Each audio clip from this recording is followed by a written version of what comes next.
Dr. Jenna LeJeune, welcome to Shrink Wrap Radio. Oh, thank you so much. I really appreciate being here. Well, it's really good to have you, and we've had quite a time. You're in Australia, and we thought we were going to meet tomorrow, but then it turns out you're flying out.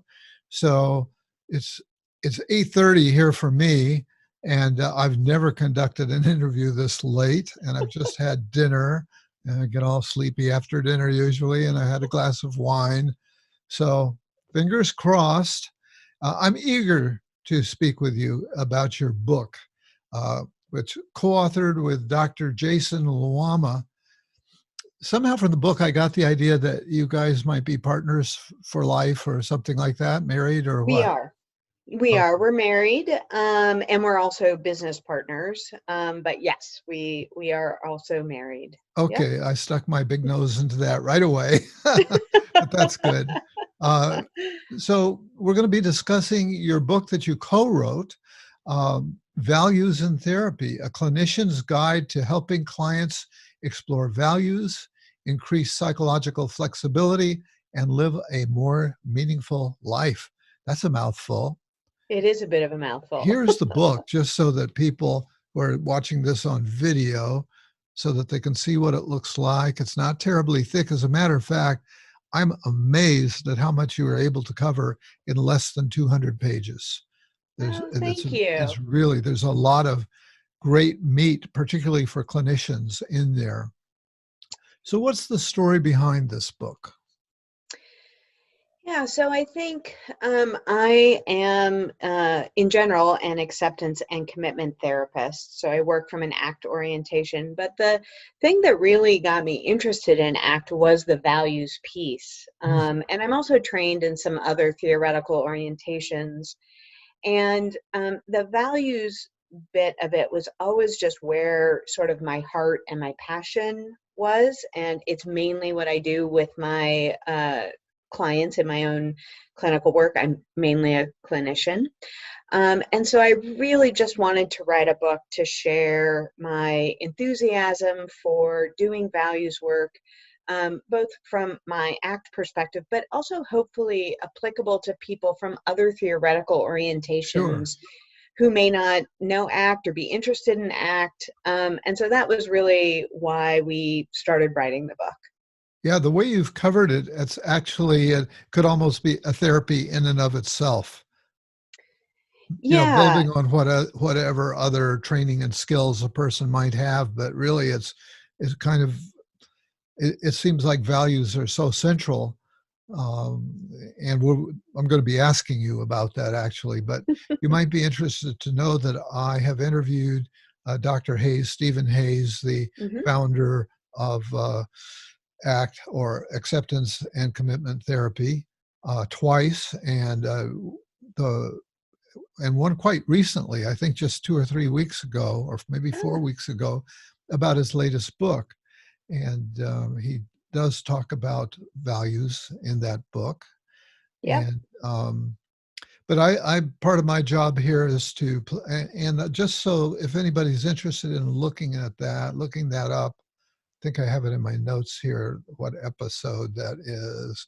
That's episode number 656 is the one about his most recent book. So Shrink Wrap Radio people can go find that.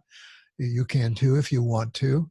And it's an excellent book. Yeah, Yeah, it's a really wonderful book. I will say that. yeah. One of my listeners took on the challenge as a volunteer of making a transcript of the interview, and he talks very quickly, and so the transcript is a bit rough. The first iteration was done with artificial intelligence software that we've just started to explore, but it's almost as much work as not having done that to go through the whole thing and try to make it make sense.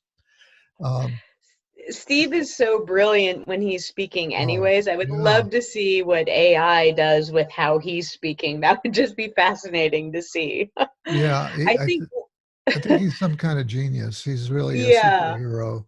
I Uh, think one of the things about our book is, I know Steve quite well, and I just have a tremendous respect for him. And my style is very different. And so I really wanted to write a book that was um, very approachable and, there's almost no jargon in the book at yeah, all, and just really wanted to write it sort of from mostly like how I speak in supervision to to trainees, for example. right. So hopefully that's what comes across in the book, is sort of that just kind of down to earth, approachable Yeah, style. it definitely does, and it's got you put in, not only do you have sort of exercises and questions that the reader can ask themselves and a variety of tools that you discuss, but also you put a lot of personal stuff in there that's kind of about you and even your relationship. I particularly love the story about your dog and Oh the yeah. death of your dog. So I want to encourage you to throw in any of those kinds of things and be as personal here as you are in the book. So you have carte blanche to be yourself. That's really good. It's actually something, I mentioned this in the book, but it's also just it's how I am in therapy. I don't know. I'm just not good at other ways of being in therapy. And so I think early on, I just sort of figured out I'm just going to kind of be me. And Sure. that includes some personal stuff. And it Yeah. came out in the book. And that felt very scary to write a professional book that was quite personal. But it's also just sort of how I know to be in this world. And Yeah. that's very much a values guided decision as I well. think that's almost required these days, that we've moved beyond the blank screen. And frankly, I'm very disappointed if a book doesn't have that in there. I want to know the person. I want to have a sense of rapport, and hopefully build up a little trust based on what they reveal. If it's not self-revealing, then hey, what are they hiding here? Of course, I I was agree. trained uh, in that whole approach to academic writing, but I never really cottoned to it very much. Uh-huh. Quickly branched out my own way, doing a lot of self-disclosure, and also when I was doing therapy as well. So, Yeah. so we have Yeah. more license these days, I think, to do that. So we're kind of jumping in right away here, and part of the time I'm playing devil's advocate and hopefully acting a little more stupid than hopefully I am. So I want to start out by asking you, what sorts of values are we talking about? Can you give us some examples? Yeah. I actually think that's a really great question, even if even if you sort of have a sense already of what values are from your lexicon. The way that I talk about values, or we talk about values from an ACT perspective, is quite different than I think how that word is used typically. Hmm. And so, in from this perspective, from the perspective we wrote the book, and from an ACT perspective, values are really about qualities of behavior. So they're about how you are living your life, as opposed to, I think a lot of times when we use that word values, we're talking about what I would probably call valued arenas or valued directions. So those are those are things like when people say, I value family, or I value work, or I value community, or my health. When I think of those things, those are more like valued domains or valued arenas. Okay. And when I'm talking about values, I'm talking about how do you want to be in each of those domains. So, for example, for me, some of the things that provide me meaning, or my values, for example, are it's really important to me that I respond compassionately to people when I am relating with them. Being sort of warmly gracious is an important value of mine. Uh-huh. Being kind is an important value. So these are more about like qualities of behavior, as opposed to sort of these different areas where you're spending time in your life. And I think that's one thing that sometimes can get a little misunderstood when we're talking Yeah, about yeah. values. When I first think about values, I kind of think about ideas that are in your head, you know. Yeah. And I was struck by the fact that you say that values are behaviors. And having just recently read Stephen's book, I'm reminded that he actually started out as a behaviorist and Hmm. and still has a certain amount of allegiance to that, although he's so far from where behaviorism started. Hmm. So much heart and compassion and emotionality and a full range of what it is to be a human being. So I don't get too derailed by that idea that that we're talking about behavior. So I think I'm glad you've made that clear. So why are values important in psychotherapy? I mean, that's a really key question, I think. Yeah. I mean, most of the time, at least, when clients come to see me, they are coming in saying, you know, I want you to help me alleviate XYZ suffering in some Yeah. way. It's so normal. Like when I've been in my own therapy, that's usually the thing that pulls me to therapy is like, oh, this thing is going wrong. I need to work on that. And yet, I think a lot of times what happens is we have bought into this story that we need to alleviate the suffering in order to live a meaningful life. Like that's a necessary requirement. And if you asked your clients or the people that you serve, kind of what's your end goal here? My sense is most people want to live a life of meaning and purpose and a life where they would sort of say, for me, this was a well-lived life. Yeah. And we've been sold this story that well-lived life has to first mean we have to work on alleviating suffering. But from this perspective, I would say values are about trying to help our client identify what for them would be a meaningful, well-lived life, and then start living that life, start taking actions in the direction of that life, even when suffering is present. Uh-huh. So that we don't have to first have this sense of, let's get rid of the suffering first. Okay. Yeah. Because, from my perspective, the Buddhists sort of got this right. Like life is suffering. It's going to kind of be there. And so my goal is to help people even live a life of integrity and meaning and purpose, even in the midst of the suffering that life is going to give us, whether that suffering is anxiety or depression or loss or sadness.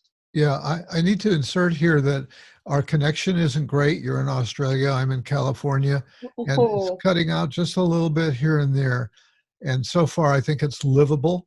But if the line gets dropped, let's be sure just to reconnect with each other, and we'll try to pick up the conversation where we got interrupted, and I'll splice it together. absolutely. Yeah, thank you. And And there's I a can also try to use the phone rather than the Wi-Fi connection if that is helpful for you.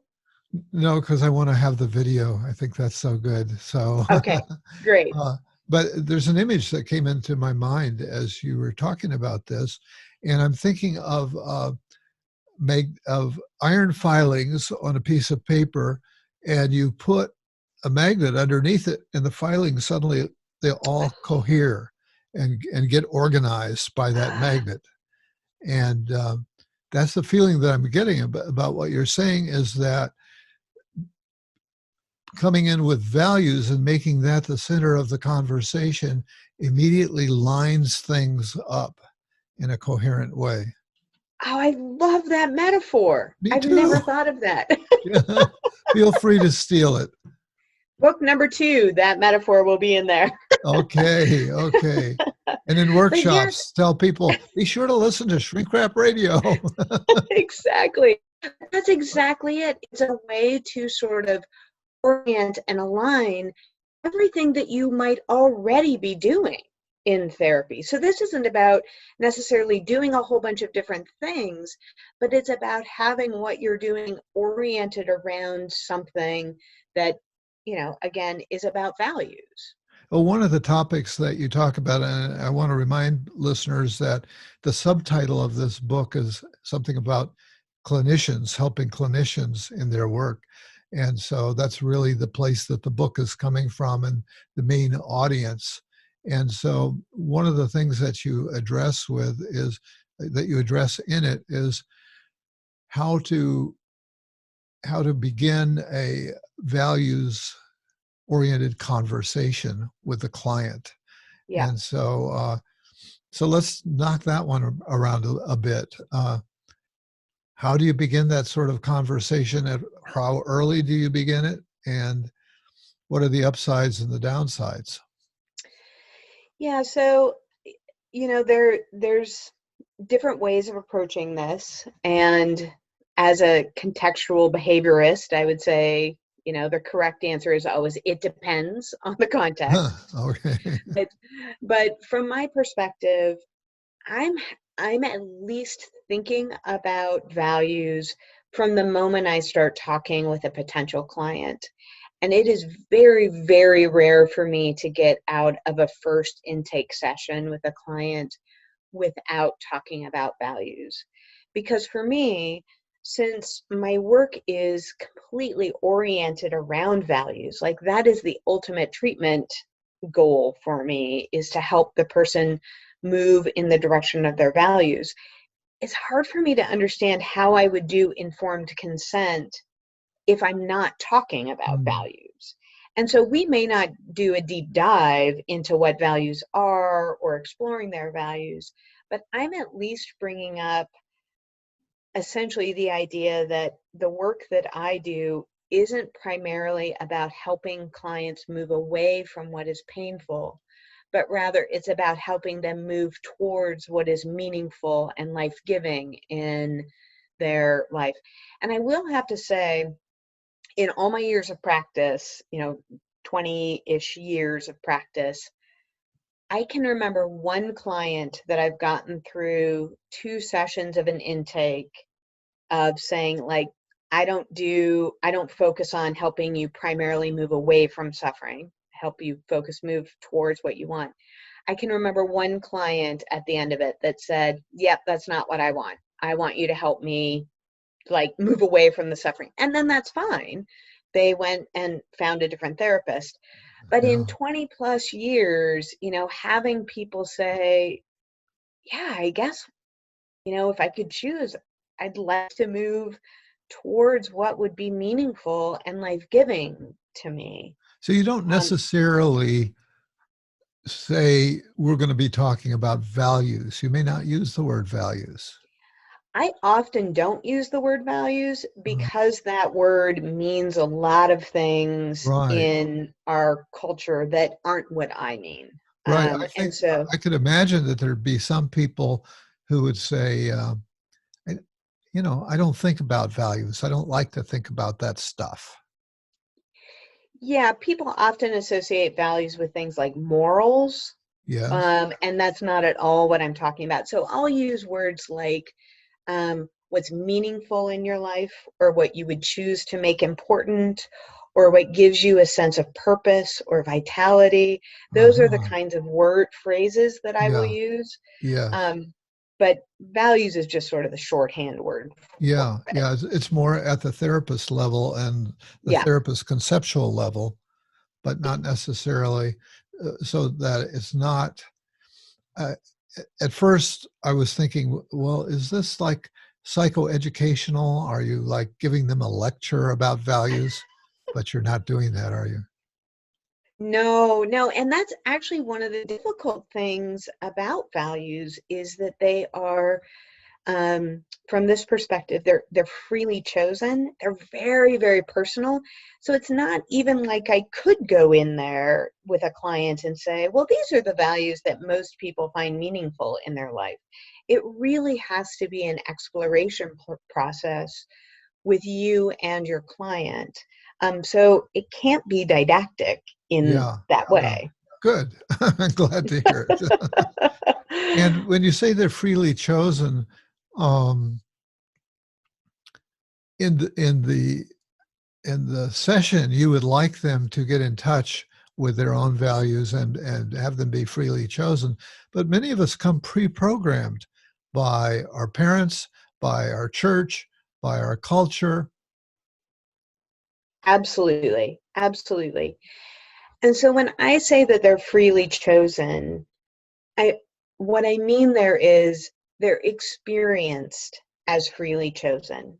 So again, as a behaviorist and somebody who, believes that most of what we know and do is based on our conditioning history and our learning, of course, what we choose to value is probably influenced by our family and culture and all of that stuff. And that's completely fine. But what I want is for the person that's sitting in the room with me, I want them to have the experience of them saying or them feeling, I choose this value. I freely choose this. This doesn't feel like a should. It doesn't feel like, well, this is what I've been told is the right thing, so I guess I should value this thing. I want them to experience it as being freely chosen. So it's more of a feeling state than it is like a truth with a capital T that it's Yeah. freely chosen. Yeah. I was struck by one of the tools in the book, really sounded interesting to me, where you talked about a values card sort. Hmm. And I'm familiar with card sorts actually from another hat that I wear, which is as a market researcher Oh, yeah. who's run a lot of focus groups. And they borrow a lot from psychology. I was interested to learn because they're trying to do a deep dive and figure out what motivates consumers to what they're looking for around a product or a service, et cetera. So I'm wondering, and I can really imagine the effectiveness of a values card sort, particularly maybe with somebody who feels like, well, they don't know how to articulate what their values are. They're not sure what they are. They know they've got some in there somewhere. Um, what are some of the words? Is it a deck with words or what? Yes, it is a deck with words. And I just have to say, I love that connection with doing research because I think the way I use a values card sort would be very similar to market research. It's not like you're getting the final answer from a focus group, market research on the card sort, but you're just sort of getting the person to sort of play around with these ideas and see what they're most Yeah, drawn to yeah. initially.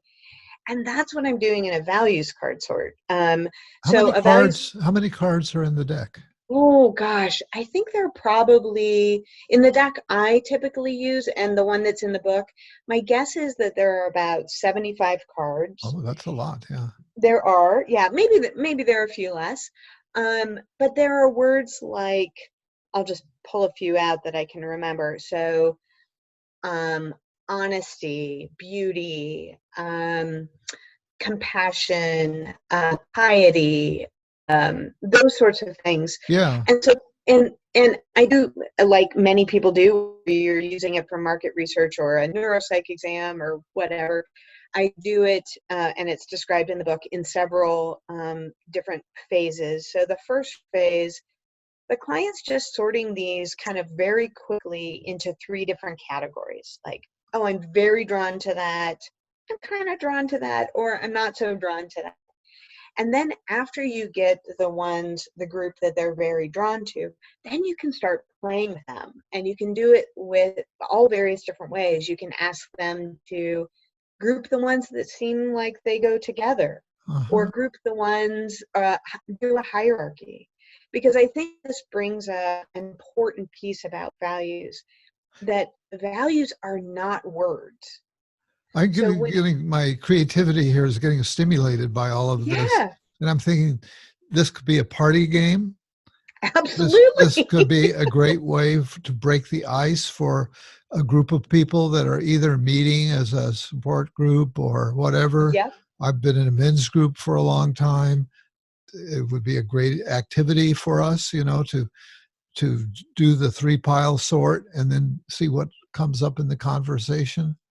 I can't tell you how many times I've had clients ask me, can I take these cards home so I can do it with my spouse, Yeah. or can I do it with my family? It could Just be in a because it dating context. exactly. Those dating places that people go on, they move from one person to another. The speed dating, Yeah, yes. speed dating, right. It could be a tool for that. I hope I'm not getting a soft topic here. No, I think that's real. I think that's really great. And that's actually one of the benefits of doing a card sort is many people find it enjoyable to do. And one of the things when you start talking about like meaning and purpose in your life, people feel like that's very heavy and they can get quite overwhelmed with it. And Hmm. so when you're doing something like a card sort, especially in the beginning phases of therapy, it can feel like a fun, sort of just more casual way to play around with these ideas. You're not deciding forever. You're just sort of sorting cards. Yeah, yeah, yeah. I'm I'm thinking actually. I'm just kind of. I've got a whole bunch of questions, but I just want to kind of get to some of them. I don't Sure. think we'll get through all of them. I love the story that you told about uh, being a turtle in relation to a trip that you went on in the Himalayas. You went trekking in the Yep. Himalayas. Maybe you could share Yeah. that with us and how that's relevant to this values discussion. Sure. Yeah. I actually think that ties in really nicely with what we were just talking about values can feel pretty overwhelming for people at times. Yeah. Even though I said I come in at a first session talking about values, if I said to a client in the first session, well, our work is going to be about helping you figure out what is most meaningful in your life, that might feel very overwhelming to some people. And so the story that I use is I went on a trek through the Himalaya with my partner and co-author, Jason LeJeune, and some other people. And if you know anything about me or just kind of interact with me at all in life, you're never going to look at me and say, wow, that's a Himalayan mountain climber. Like, it's kind of not sort of my natural habitat, I might say. Yeah. But I went on the trip for several values-based reasons. What happened was I got there, I got to Kathmandu, and I saw these like massive mountains, and it felt so overwhelming to I me. can imagine. Oh, I'm going to yeah. go And up all, there, no, that's exactly up right. Up, there, up there, and then I'm going to go down, and then I'm going to go back up. What? more No, than one. right. Wow. And so what happened was and this was very much through my guides and my Sherpa that were helping me. I really had this sense of all I needed to do was take the next smallest step. And I called that, or actually my co-trekkers started calling me turtle power. It was just like she goes really slow, but she Uh-huh. just keeps taking the next step in front of Yeah. her.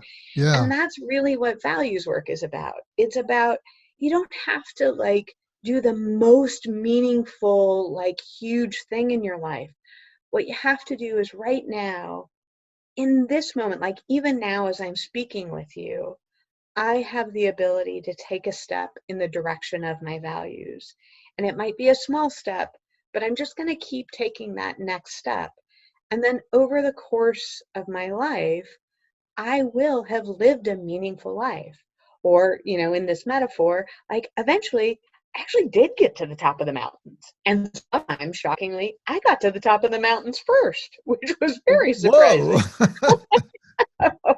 It's the Yeah, turtle and the rabbit. The turtle won, exactly. huh? The Exactly. So snail and the rabbit. Yeah. I do think, especially for folks like me who can look at these things we want to have in our life and they feel so overwhelming, just that idea of how can you figure out what the next smallest step is? Because actually know if I have a tomorrow. I know that I have today. And I know today I have the possibility of taking this step that's in front of me that is in the direction of my values.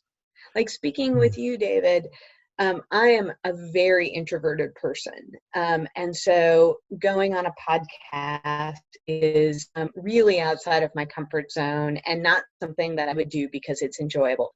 I enjoy talking with you, but no offense. Like, it's just outside of my comfort Well, zone. good for you, that you summoned up your courage to do it. And one of the Yeah. things I'm getting from the story Hmm. and just how you're being with me right now is you have a very here and now orientation. Very Doesn't seem much. like you're going to spend a lot of time dwelling on the past Nope. or fantasizing about the future, but really trying to be with your client right in the present. Very much, very much. Mhm. And I do think that that's something that happens with values is people think about it being way in the future versus right now, what would be meaningful for you? I mean, right now you're valuing something with how you're choosing to spend your time, and I'm valuing something. Yeah. Is it what I would choose to value? Yeah. I'm valuing doing this podcast, Right, putting it out exactly. there, and it's kind of it helps to keep me alive, and it vitalizes my audience in a variety of ways, and that's very rewarding for me. So Exactly. there's some values in there. That's exactly right. And Yeah. and then kind of on the flip side of that, I think for me the thing that drew me most to values was it felt like it was the great equalizer in the world. It was the only place I know of where it doesn't matter what has happened to you or what you have done or where you came from, that right now you have the ability to take a step in the direction of your values. And I Mhm. just feel like there's so much in our world that is unfair based on kind of your history. And so, from this perspective, I don't actually care about your history. Where you are right now, there is an opportunity for you to move towards what is most meaningful to you. And I love that part of values.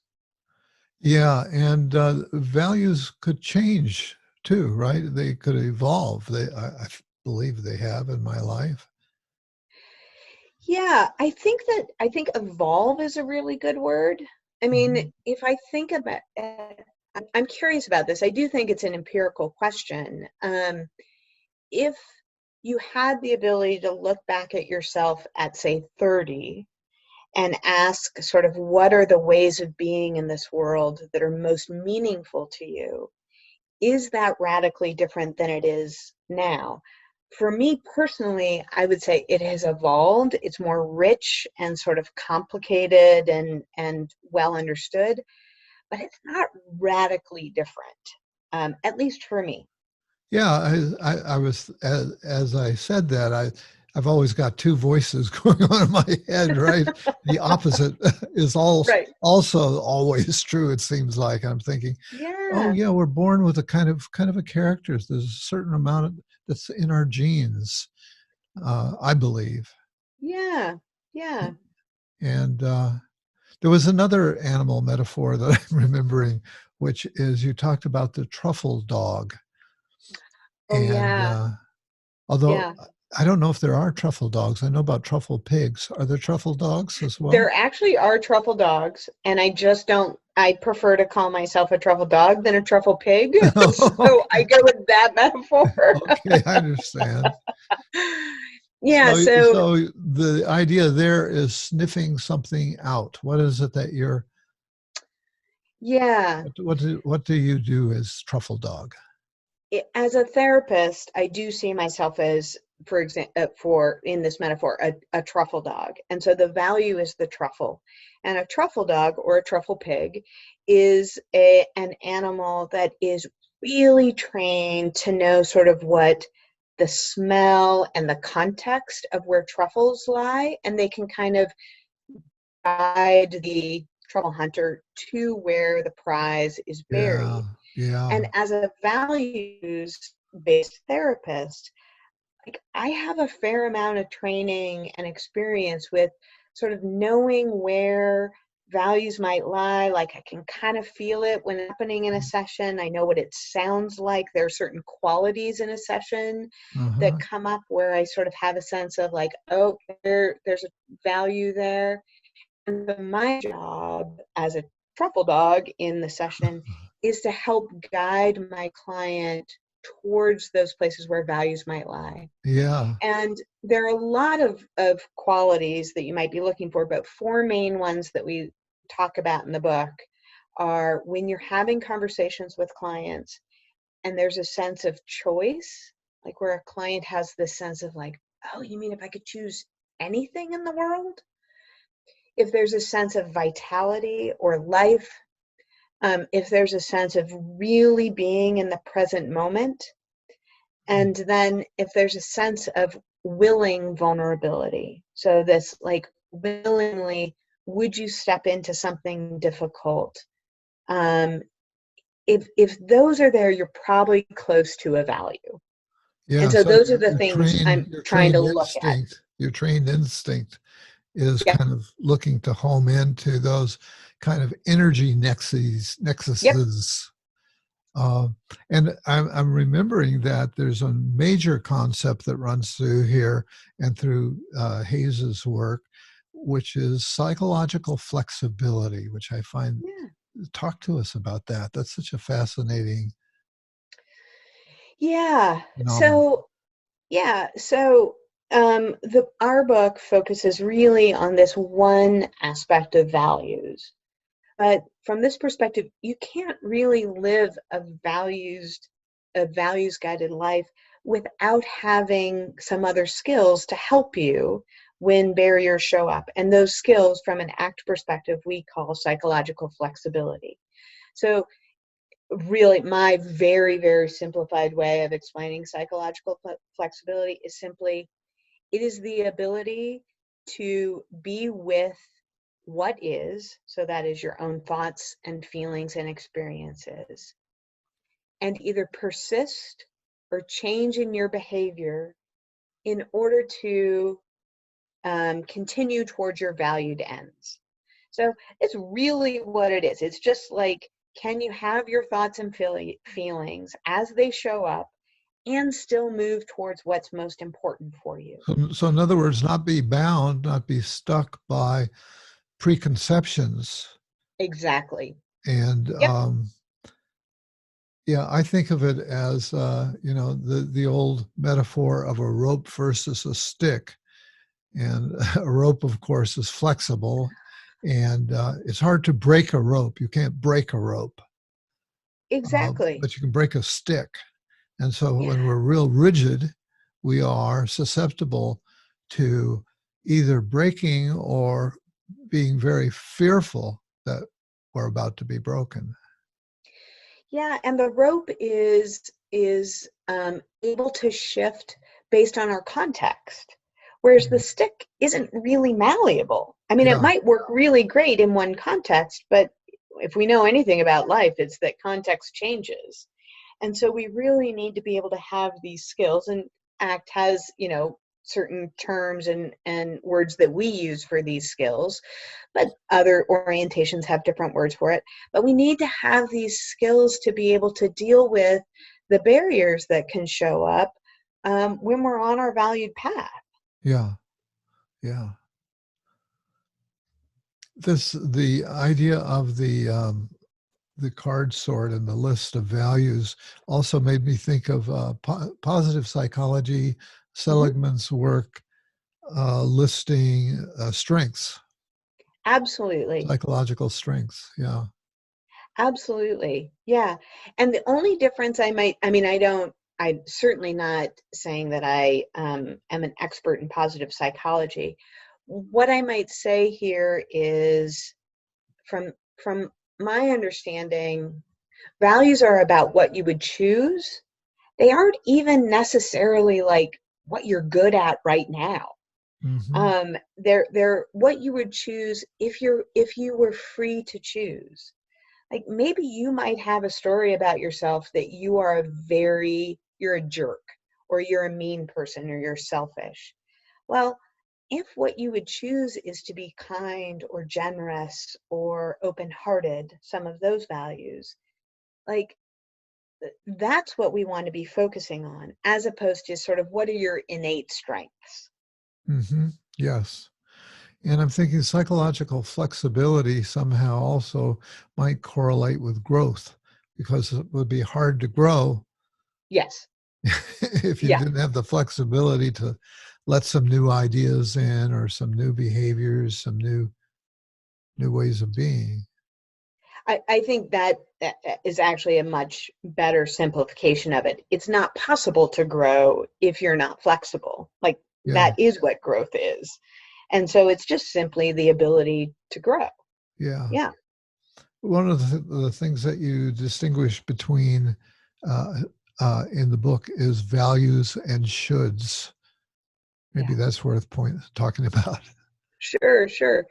Um, so shoulds or morals tend to be based on external rules, like what we have learned and what we have been in behavioral language, what we've been reinforced to do or not do. And I happen to love living in a law-abiding society, and so I think morals are really great, but they are different than values, where values are about kind of if you were the dictator of your own world, or if you were on a deserted island, or if there wasn't any sense of should or shouldn't, what is the way of being in this world that would result in you feeling a sense of meaning, or saying like, I lived really well, I'm proud of who I am. And that's quite a different quality than the shoulds or shouldn'ts. Like if I follow a should or shouldn't, um, usually the feeling I get with that is one of relief. It's like, whew, good, I didn't screw that up. Mm, Or, ooh, I'm not going to get in trouble for that. Versus when I'm following my values, it's this like inner sense of, yeah, that's who I want to be. Um, so even if I think about this interview, for example, if I go back and listen to this interview and I'm thinking about it from a should or shouldn't place, I can get very evaluative of, oh, I shouldn't have said this, or, oh, other people are going to think that's stupid.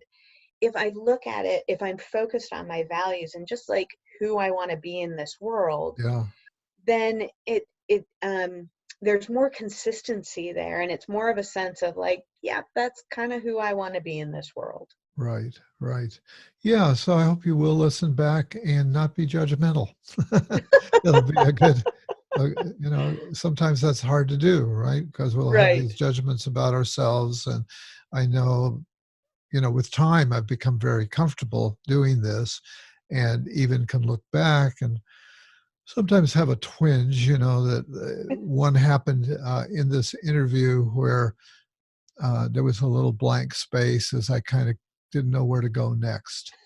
That's the kind of thing when I look back, I can be very judgmental about that and say, oh, wow, there's dead air there. And I'm being this guy who's just frumping around.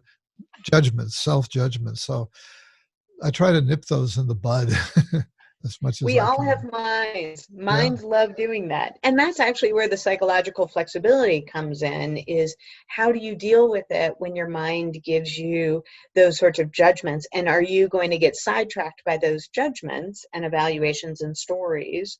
Or are you going to keep your eye on what actually really matters to you? In yeah. this language, that would be values.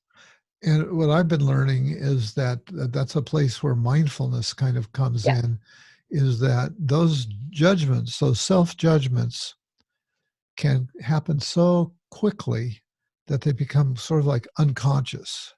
And you really have to be Absolutely. like a samurai, poised with your sword ready to chop its head off, right? Oh, I like I have been meditating pretty much daily for many, many, many years.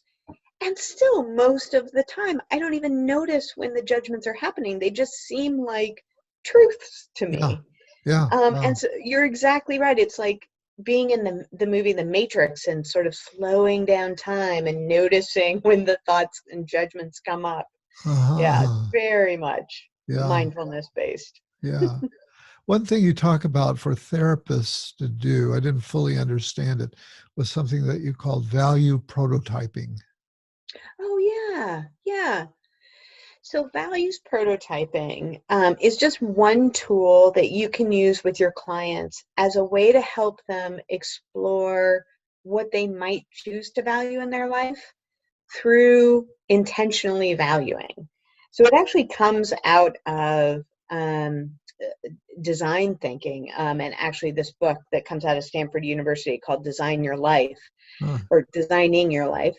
And the idea here is, if a client is saying, like, I don't really know what I would choose to value, or I don't know what is meaningful, help them start behaving in a way that is in line with particular values, and then tracking the consequences of that.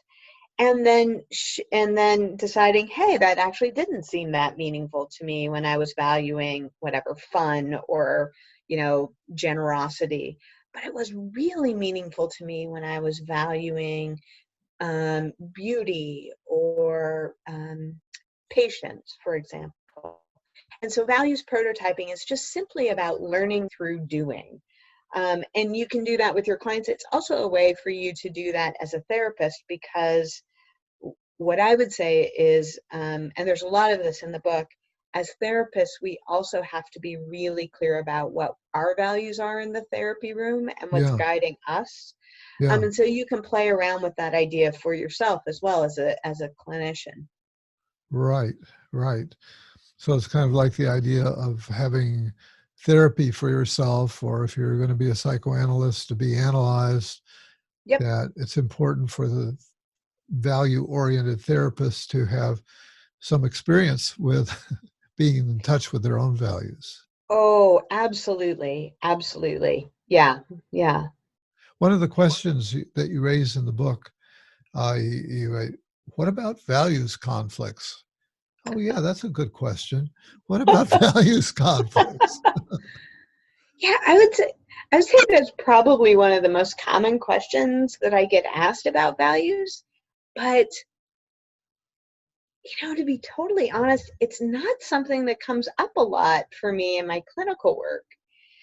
And part of why I think it is because I think therapists frame it as a values conflict. I don't think clients do that all that much. Hmm.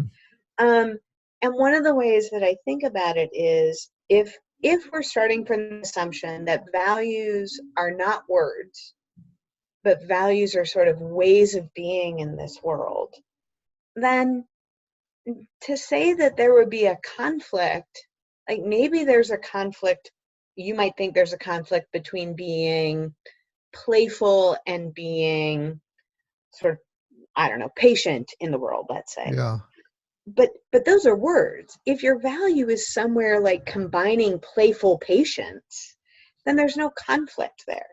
Now, where there may be conflicts, and very often are conflicts, there's conflicts in value domains. So when I'm spending time with my partner, I'm not spending time with my clients at work. And there certainly can be time management conflicts of how much time am I spending in one yeah. domain versus another. But I don't find that there's a lot of conflict between the values that I want to be in this world. I am remembering drawing on my way back when sort of young Christian programming. Uh-huh. And Paul has this famous verse, I don't remember precisely, that which I would do, I don't, and that which I would not, I do, something to that. So Oh, that's interesting. kind of describing that situation of kind of like, sounds like a values conflict to me of some sort. Yeah, yeah, maybe. Yeah. I think, again, if what we're talking about here aren't, But that's a lot about shoulds, though, I realize right yeah, now. absolutely, yeah. And Yeah. if what we're talking about is qualities of behavior versus the, like, I go to the ball game or I don't go to my kid's ball game, but we're talking about how you want to be when you are interacting with your kids or your dog or your spouse or your client. That's where I think you can get out of the conflict piece of it. Uh-huh. So it's just honestly not something that tends to come up a lot for me in my clinical work. But maybe that's just because how I frame it.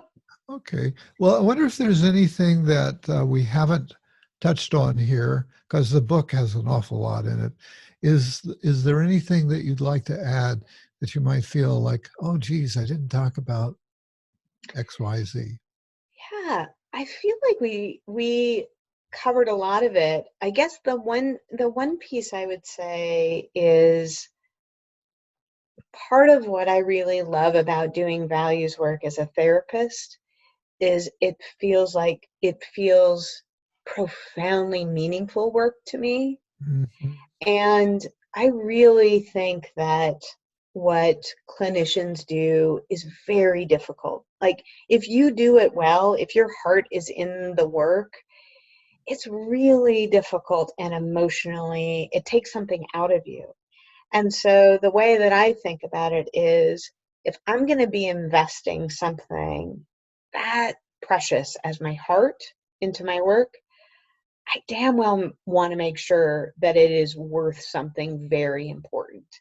And so to me, the idea that the work that I get to do gets to be about helping people live a life that is really worth living. Like a life when they get to the end of it that they would say, "Ah, now I lived that well. Like that was a well-lived life."